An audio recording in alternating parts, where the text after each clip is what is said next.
Welcome back to Beyond the Party Lines, episode 8. This is part 2 from our part 1 episode on Iran. My name is Ethan Shea. My name is Vidyuth. And today we're going to talk about the Epstein files. So, first of all, what are the Epstein files? They are civil case records from Virginia Jeffrey's defamation suit against Ghislaine Maxwell, unsealed and waived starting in 2019 with a big batch release in January 2024. Hundreds of pages of motions, deposition experts, emails, and exhibits, including references to nearly 200 John and Jane Does, whose names have been gradually revealed. Separate DOJ and FBI-related releases, flight logs, contact lists, masseuse lists, and evidence inventories released by the Justice Department and state attorneys general. These documents mix victims, alleged perpetrators, employees, social or business contacts, and people mentioned only as potential witnesses or search terms. However, it's important to note that being named in these materials does not by itself mean that the person has committed a crime. So let's talk about Epstein's crimes and his network. Jeffrey Epstein, was a financier who pleaded guilty in Florida in 2008 to procuring a minor for prostitution. He was later federally charged with sex trafficking minors in 2019. He operated homes in New York, Palm Beach, New Mexico, Paris, and Little St. James in the U.S. Virgin Islands, Epstein Island, where many of the alleged abuses occurred. So let's talk about the accusers, the victims, and alleged victims. Virginia Jeffrey, formerly Virginia Roberts, is the most prominent accuser. Her testimony and depositions are central to the unsealed civil records. Many victims were originally labeled as Jane Doe with numbers. The judge's unsealing orders gradually revealed their names in part, though some still remain redacted or partially anonymized. In Jeffrey's suits and related filings, she alleged that Epstein and Maxwell trafficked her to several powerful men. Some names are repeated across depositions, such as Prince Andrew and Duke of York.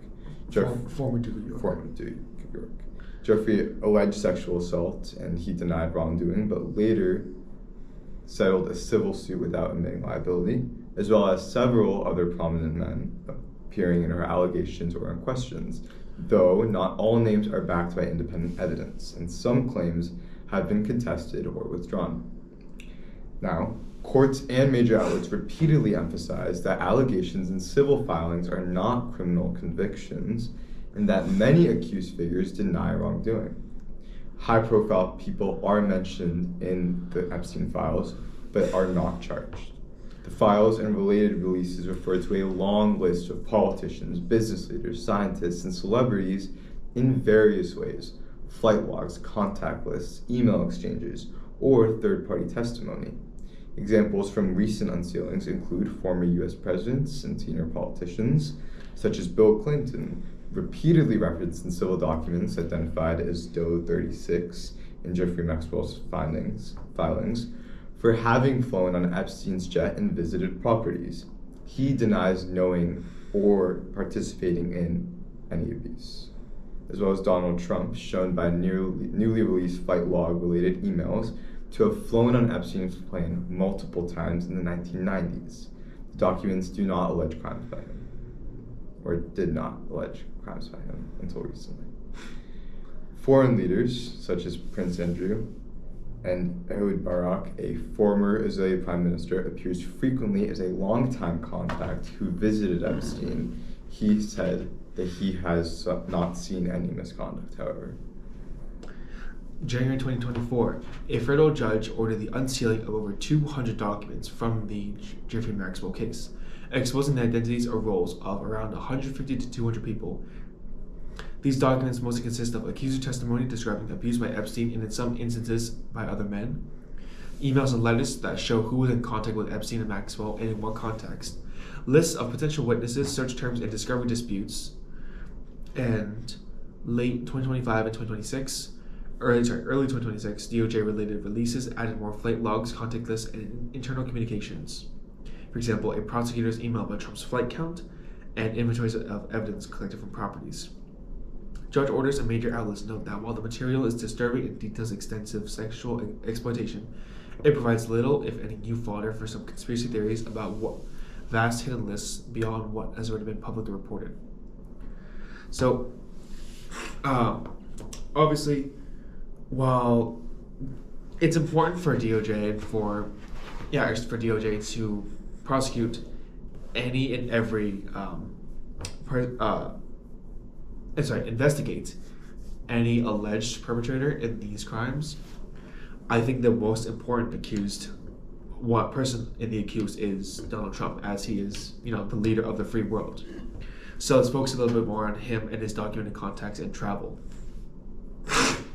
The DOJ released flight records that show Trump flew on Epstein's private jet 8 times between 1993 and 1996, more often than previously reported. And at least 4 of these flights had Ghislaine Maxwell aboard. On one flight, Trump and Epstein were the only passengers. On another, the only other passenger was a 20-year-old person whose name was redacted. Emails from a New York federal prosecutor in 2020 note that Trump had been on the plane many more times than previously reported, and highlight this so prosecutors will not be surprised later.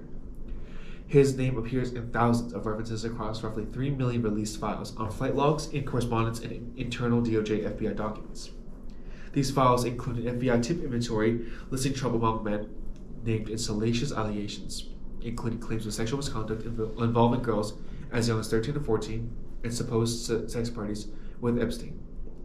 The New York Times analysis of the release identified more than 38,000 references to Trump or his properties across the roughly 5,300 documents, but reported no internal DOJ finding that he should be charged in connection with Epstein. So, with all of that, how has the administration been acting in response? Trump has repeatedly denied wrongdoing, at times claiming he was never on Epstein's plane or at his stupid island. Statements now contradicted by these released flight records.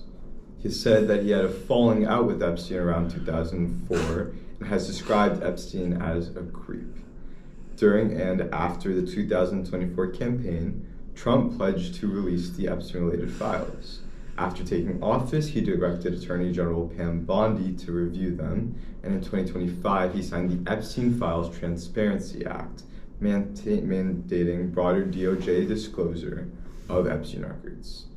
Additionally, reporting indicates that Bondi privately warned Trump that his name appeared in the files, alongside unverified hearsay, contributing to this internal debate over how much to release. Trump has since attacked some of the material as falsified and sued at least one outlet for defamation over its Epstein coverage. Okay. So let's discuss this a little bit. First of all, he says every claim he's making about Epstein is just painting him in the best light possible. Well, obvious, but then he continually changes the story as more and more evidence comes out against him. So while it's obvious he's gonna want to tell the truth, not to tell the best story, he's not telling the truth. He says, he's never been on the plane, he's never been on the island, when there's documented evidence of him being at the island and on the plane, countless times on the plane. Moreover, while he signed the EFTA, the Epstein Files Transparency Act, he was very against it from the start. I believe the two were the congressmen or senators, Massey and Cotto. Ro Cotto, I think. I believe they're senators. Maybe. Let's check this. I think Ro Cotto's a senator. No, reps. No, they're both reps. All right, this bill in the House was initially Trump was very against it. He told them to consistently not vote for it. But then once he realized that the tide was turning against him, that enough Republicans would vote for it to pass, then he decided, okay, now let's switch. Let's all vote for it. So it's just him flip-flopping back and forth on this one issue, should you release it or not? And I think that I don't know. It's definitely circumstantial, but it's pretty damning circumstantial evidence to show that he's trying to hide something. There's something to be hidden. And do you have anything to add for Trump? Yeah, I mean, he did campaign, as we said, on releasing those Epstein files, getting rid of, prosecuting pedophiles that were found to have relations with Epstein. And now that he's been seen in these files, he's starting to realize, well, it seems that, he's switching back on his word. Maybe he is trying to hide something. Pam Bondi and Trump have worked, or I guess Pam Bondi for Trump has worked tirelessly to try to redact some parts where it mentions Trump or images where Trump is seen. And in slowly releasing those files, which they were told to release instantly all at once, they said, oh, no, it's fine, we'll take time and redact them. They've released files and then taken them back because they have evidence that proves that Trump is, in those files. It is very telling, and as you said, damning evidence that shows that he is guilty of something, whatever it may be. And him hiding this is like in clear contrast versus like Clinton, who, Bill Clinton is also very, has been heavily documented as a traveler on Epstein's plane and like has connections to Epstein. But the one difference is he's not trying to hide anything. So, for example, in early 2026, Bill and Hillary Clinton agreed to testify before the Republican-led House Oversight Committee rather than fight subpoenas. But they also, while they did that, they said they wanted this testimony to be before the committee to be completely public, so nothing was taken out of context. So I think that this is them being more open to tell the truth than Trump is, right? Because Trump's constantly should not hide, like, against this and that. Yeah. Whereas Clinton's like, okay, let's get it all out. But if I want it all out, I want it out in public. I will say, though, that both of them do continue to deny. And obviously, Bill Clinton has also been seen in the files often, and he's still, even though he has been subpoenaed and is testifying under oath, he still continues to deny any wrongdoing as well. Right. Bill Clinton and Epstein were documented philanthropic associates. So Clinton, I think, flew on Epstein's plane. I believe the number was 26 times, but it's important to know that each of these times was like one leg. So private planes are a lot smaller than like these large commercial planes, so they frequently have to stop. They can't like make a flight from all the way from the U.S. to like South Africa, for example, in one go. They have to stop 2, 3, 4 times. So the 20 plus times that Clinton's been on the plane, I think evidence shows that each of those like times is just one leg, like in between two areas. Then they stop, they land, they fuel up, and they go, and then they stop and then fuel. That's 2 already, right? When they're really just going 1. And then most of these flights are to like Africa, where Clinton has been like widely documented as having a lot of philanthropic influence there, versus Trump, who his main flights have been between Palm Beach and New York, which I think maybe it's for business, but I think that you could say that this is more pleasure than business. It's easier to say that Trump's flights are more for pleasure than business than it is to say that Clinton's flights are more for pleasure than for philanthropy, because again, he's had well documented influence in Africa. Right. Now again, the House Oversight Committee, Republican-led, has treated the files as evidence of a close relationship, subpoenaing Clinton and citing his repeated flights, photos, and contacts as ground to question him. But Trump has the same flights, photos, contacts, and we're not questioning him either. So I think it's pretty obvious that like there's sufficient going around, is what I'll say. Do you have anything to add about Clinton? Yeah, I mean, as I said before, they agreed to testify in front of the committee, but they still do deny wrongdoing. And I think, sure, it's fine to sit there and say, like, oh, you can subpoena us, we can testify. But to deny it anyways, even though it may seem damning, I guess it is a little different because he is retired, so he has a lot less to lose. In Trump's case, testifying could be detrimental to him, especially if he's found contradicting a previous statement. But, yeah. Okay. So now let's talk about the DOJ's release of the Epstein files. All right. So we just realized that the audio from the microphone was not getting captured. We apologize, but it should be fixed now. So moving on to the DOJ's release of the Epstein files. First, they've been heavily criticized as endangering and exposing victims. Redactions were botched in early batches. In some documents, victims' full names, addresses, phone numbers, and email addresses, and even nude images were left visible, while many alleged facilitators' names were blacked out. Survivors and their lawyers say this exposed victims to harassment and death threats and forced them to relive trauma, while the people who allegedly enabled Epstein's abuse remained shielded. Attorneys who wrote to federal judges calling it an unfolding emergency and arguing the DOJ failed to take basic steps like automatically searching and redacting all victims' names before release. Additionally, they have been over-redacting alleged enablers and key details. Lawmakers who authored the Epstein Files Transparency Act, notably Representatives Ro Khanna and Thomas Massie, say that the DOJ used, quote, blanket redactions to protect the Epstein class, wealthy associates and possible facilitators, while revealing far too much about the victims themselves. Survivors complain that entire pages of their FBI statements, especially the parts naming men who allegedly abused them, are completely blacked out, making it impossible to see who is implicated. And critics argue that this pattern contradicts the statute's intent, which was to shield survivors and expose predators, not the other way around. The DOJ has also said they released around 3 to 3.5 million pages responsive to the law, but they acknowledge that over 200,000 pages were withheld under privileges like deliberative process and attorney-client privilege, and millions more are deemed non-responsive. Now, Reps Thomas Massie and Ro Khanna argue the law explicitly requires the disclosure of internal memos and emails about decisions not to investigate or prosecute Epstein's associates, which the DOJ is still refusing to turn over.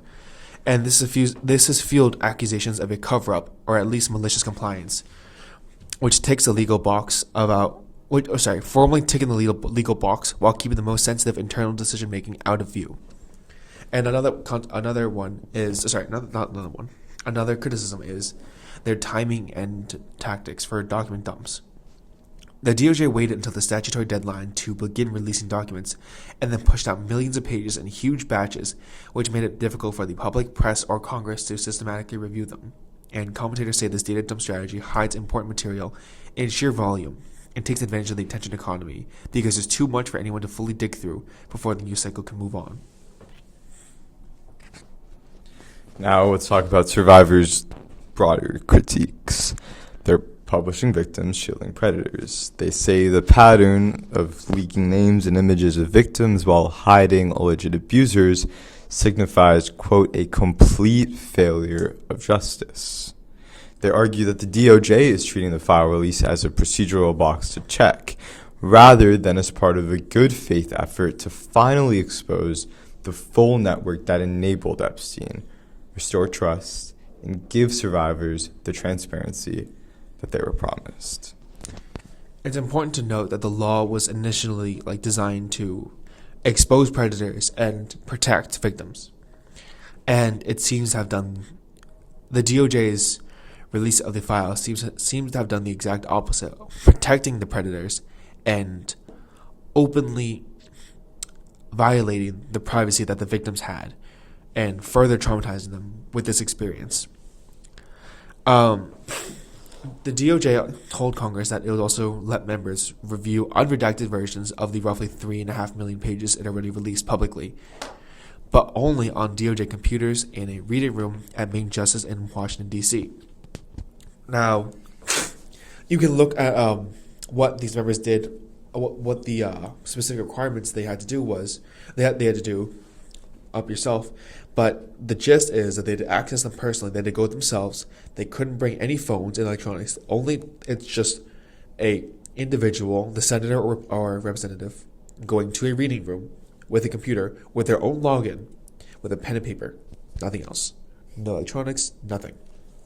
And what they ended up doing was DOJ was able to track the searches of each individual member of Congress who chose to go.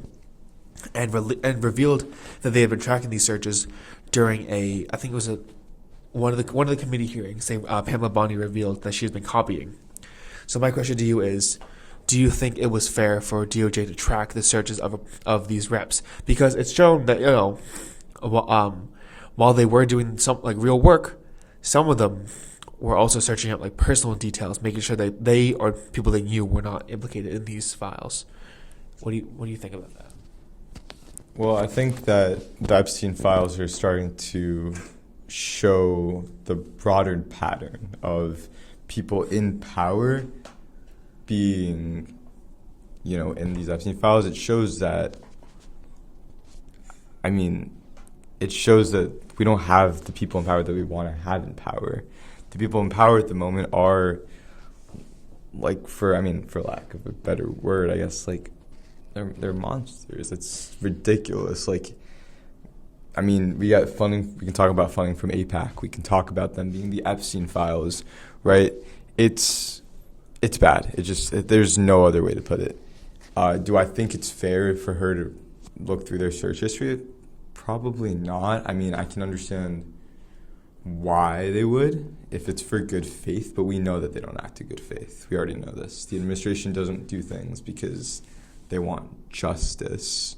If they wanted justice, they would have released them ages ago, only redacting those in the Epstein file, or only redacting the victims. It doesn't make sense. Now, I also do have an issue with the procedure that they had in terms of, having them only come in with a pen and paper. So it doesn't make sense. The intention, like I said, they don't have good, they're not going into this with good faith. Their goal is to hurt and to save those with money, like Trump, like Clinton, like other people in the House or the Senate who are in the files. It's sad. It really is. It's just showing us that the system doesn't work for anyone but those in power. And Pam Bondi is just an example of the many, many precedents that we have showing that they don't care about the people. That's my thoughts on that. Well put. So now, Vidyuth, I'd ask you, do you think now we moved on from that. The way they released these files, was it fair? Too many redactions, too few? And what about the treatment of the victims? And I'll give my thoughts on this first is, I think that they had to release something. If they just released files with everything redacted with no names, people would have been like, okay, there's nothing being shown here. What the heck? But then at the same time, if they released, they can't release all the perpetrators, right? Because that's against what they were told to do. They were probably instructed, don't release the perpetrators, the people in power. And there is a argument to say that, if everything came out, would the world come crashing down?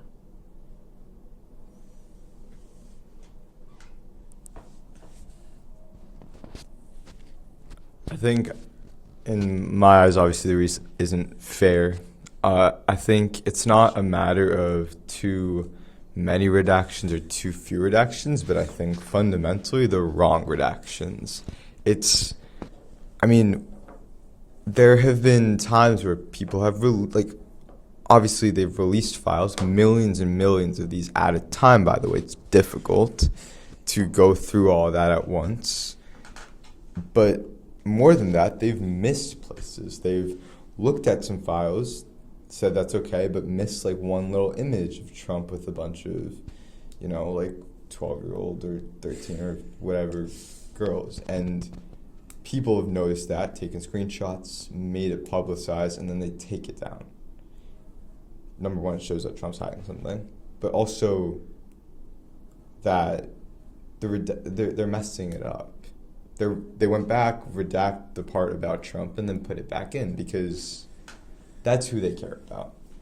I think we don't see as many redactions about Clinton and other people in power as much, simply because you want to lose focus. You don't want it to focus so much on the president of the United States as much as some former president, that to a Democrat, because it makes them look bad. It doesn't make us look bad.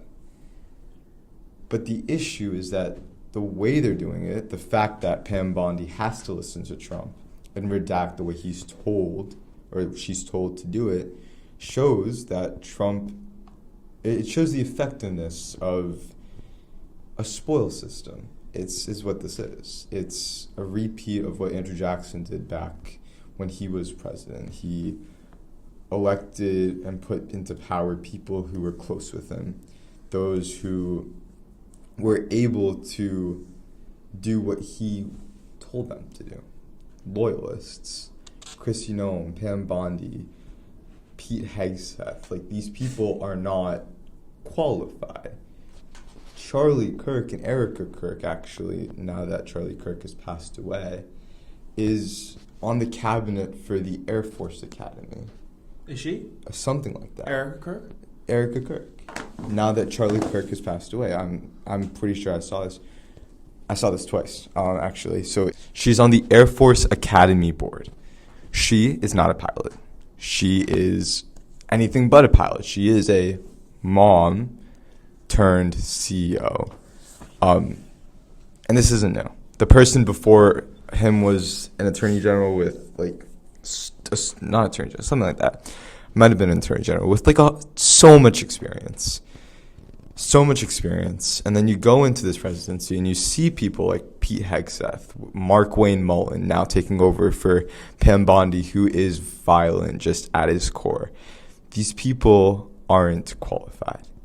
They act not because they are good at their job, but because they do what Trump wants them to do. At the very start of his presidency, I believe, correct me if I'm wrong, but there was this person who, second term, it was the second term, there was this person that he fired because her job report was too negative. Something like that. Sounds on brand. Sounds on brand because it is. And when the second job report came out that showed positive growth, well, then he kept it. RFK is not a medical professional. Oh, God, no. Not even close to the fact. But the simple truth is that he does what Trump wants him to do, and that is all that matters. These people are puppets for him. If you have people who would defend you at every single turn that you make, then you have a country under your power. I mean, he has consolidated power in the executive branch more than I think anyone has ever had, arguably. We haven't seen this much executive overreach in a very long time. And, I mean, not just in there, but you have the entire Congress controlled by Republicans who are loyalists as well. Some of them are genuinely qualified, but a lot of them don't think for themselves. A lot of them will vote saying, he is Trump, I want him, he is my savior. And that is how a lot of people will think. Yeah. Going into these midterms, it's necessary that we start to try to look at people who are willing to fight for the people versus fight for the person in power. And people need to vote for the person who will do the policies that they want, not the person who is in power. Because that is how a lot of people will vote for Trump, because they think he's a good person. But we're starting to see that he may not be. So as far as bureaucratic discretion goes, I think it's quite obvious that they're not going to change the way they're releasing it in this administration. Do you think in 2028, with the new president, we'll see a mass unveiling of all the redactions made? So, In 2028? I'm not sure who's responsible for the releasing of the Epstein files. I believe it is not under the president's discretion. He isn't supposed to. What? Oh, no, they are bureaucratic discretion. If Congress assigns an agency to do something, that agency can But that's the Congress's job to assign it, right? I know that the DOJ is part of. In between the lines, there are areas where the agency can take into account the way it wants to do things. Not every single little thing is detailed by Congress. But I guess my question would be: is it I don't think it's technically it's not Trump's job to release the Epstein files. It's how they it's Pam Bondi's, but she would be commanded to release the Epstein files because of Congress. But right? how they do it is not written into law as clearly as we would hope which means that how they do it is more up to the people who are in charge of releasing it, Pamela Bondi, who is following Trump's orders. Right. So because of that, do we think in 2028 with the new administration, we'll see a mass unveiling of all these redacted files? I mean, I would hope so. I would sincerely hope so. I think, obviously, at this point, since the Epstein Files Transparency Act has been passed into law, it seems necessary that this is going to carry out. The way Pam Bondi has been releasing it is obviously bad. Do we want it to be released the whole way through? Obviously, protecting the victims, yes. Because this is not about, this isn't about, like, you know, some, like, party attack. It's good faith. You are prosecuting pedophiles who have taken advantage of children and kidnapped them and trafficked them, and that justice is due. My fear, that's not going to happen. Because in my eyes, I don't believe that either of the parties do what we want them to do. I would describe myself as independent simply because I do not believe that the Democrats work for us, and neither do the Republicans. So, I mean, we've seen Bill Clinton in the files, right? I think the only reason Trump released him is because he wanted less attention on him, because he's narcissistic in that sense, because he doesn't really care about other people, he cares about himself. He wants to save himself. In 2028, I'm sure we will see redactions that don't need to be redacted because some Democrats will also be in the files. It's given that Trump doesn't run for a third term, somehow doesn't get, like, you know, if J.D. Vance somehow, whatever.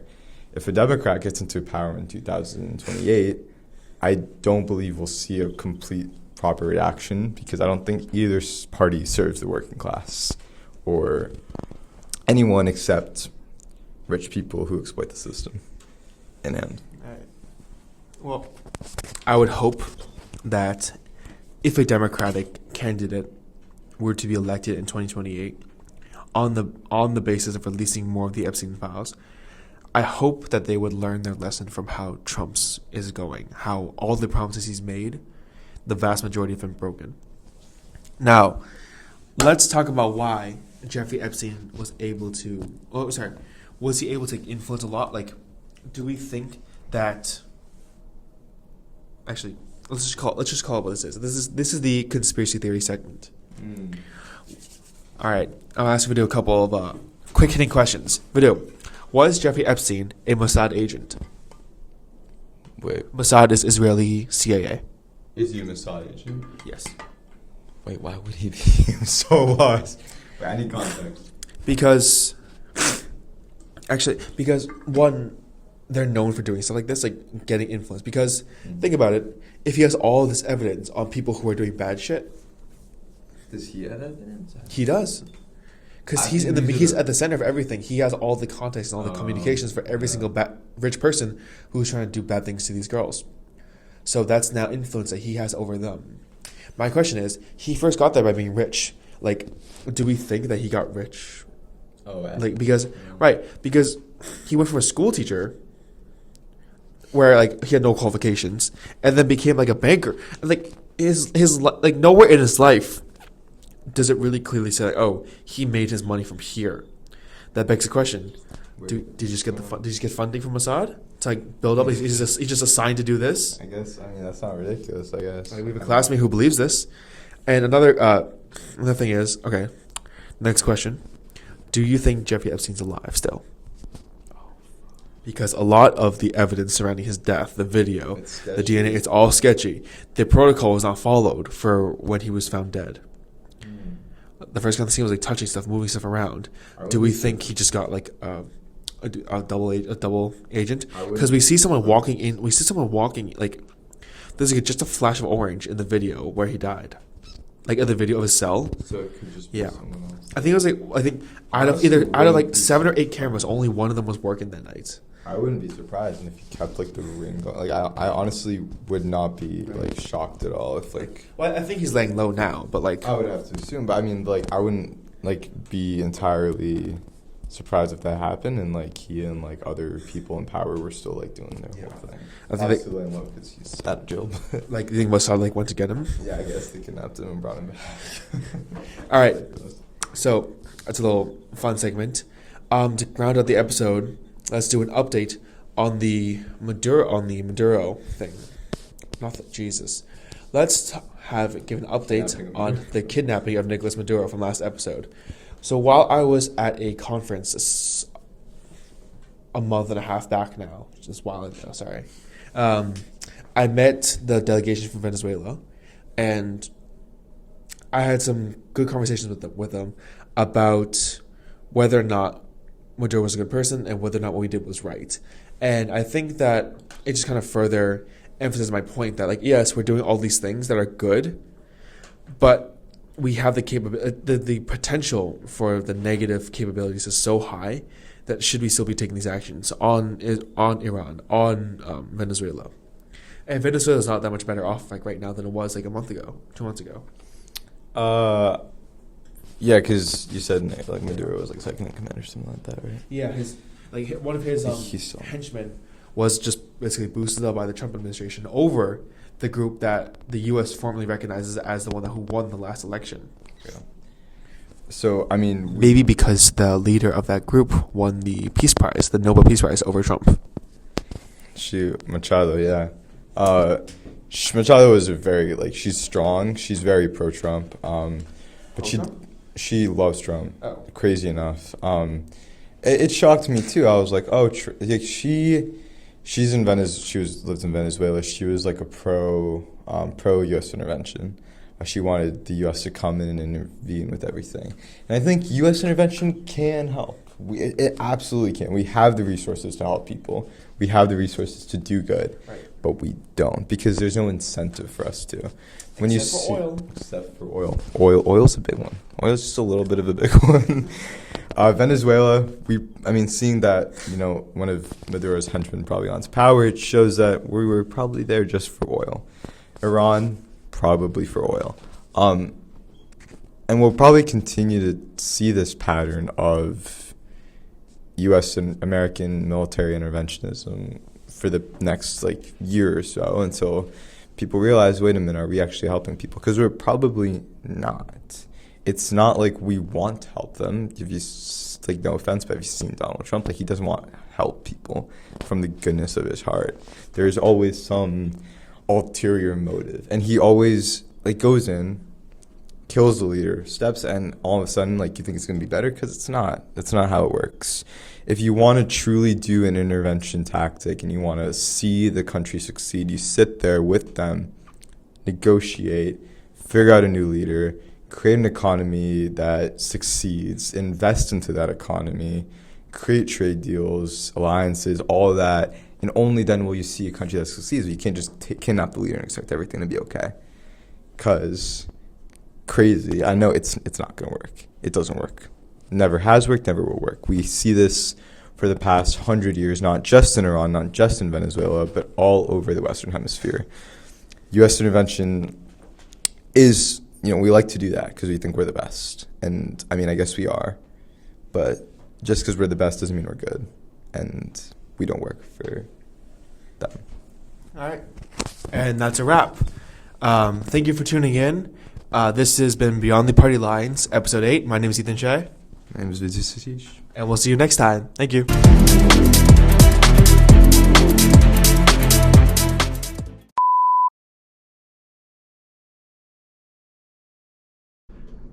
So,